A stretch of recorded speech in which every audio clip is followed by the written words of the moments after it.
देखिए, कोरोना काल में जी। आपने कहा उम्मीद कम हो गई थी, मेरा हाँ, मानना उम्मीद खत्म हो गई थी। बिल्कुल खत्म हो गई थी। उम्मीद हाँ। क्योंकि बिल्कुल जिस स्तर पे जिस पे बैकफुट पे आ गए थे, लोगों को नौकरियों से निकालने जाना, लोगों का व्यापार खत्म हुँ, हो जाना, बिल्कुल कैश ट्रांज़ैक्शन के रूप में सब कुछ खत्म हो जाना, हुँ। तो ऐसा लगा था कि हम लगभग दशक भर पीछे आ गए।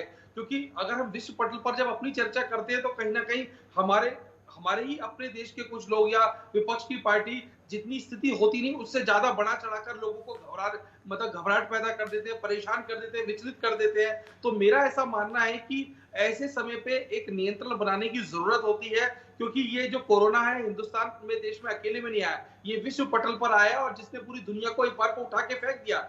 लोगों का धन दौलत तो छोड़िए, जान बचानी भारी पड़ रही थी उस दौर में, तो हम इन चीज़ों पे चर्चा करने की और हमारा दिल दिमाग भी नहीं दौड़ता था। लेकिन आज जैसे ही कोरोना के कालखंडों से हम बीते और आज इतना लंबा समय भी नहीं बीता, उसके बावजूद हम कमबैक कर गए। तो इस बात से हमें समझना चाहिए कि जो उम्मीद है, जो भरोसा है, वो बनाए रखना चाहिए, क्योंकि जब उम्मीद और भरोसा टूटता है, तो सबसे वो टूटने के बाद सबसे पहले आदमी का मोरल टूट जाता है और जब आदमी का मन टूट जाता है, तो उसकी दुनिया खत्म हो जाती है। इसी तरीके से जो विपक्षी पार्टियां भी हैं, उनको भी यहाँ समन्वय बना के चीजों को करके हम बहुत आगे बढ़ सकते हैं। इस बात में कोई दो राय नहीं, काजल, हम आज भी सोने की चिड़िया हैं। अगर हम बहुत तर्क और तर्कों के हिसाब से काम कर रहे हैं, तो हम देश में कहीं पूरी दुनिया में अपना झंडा गाड़ सकते हैं। इसका सजीव उदाहरण हम अभी दे चुके हैं। तो इसके लिए हमें बहुत सारी चीजों को करने की जरूरत है। हमारे कई स्टेट्स ऐसे, जैसे मेरे साथी मित्र भी बता रहे थे, जिससे हम तमाम तरीके के व्यापार पैदा कर सकते हैं, वहां उन्नति पैदा हो सकती है। मगर क्या करें, कहीं ना कहीं हम लाचार हैं अपने देश की राजनीति के आगे। जो पक्ष हो चाहे विपक्ष हो, चाहे वो कुछ भी हो,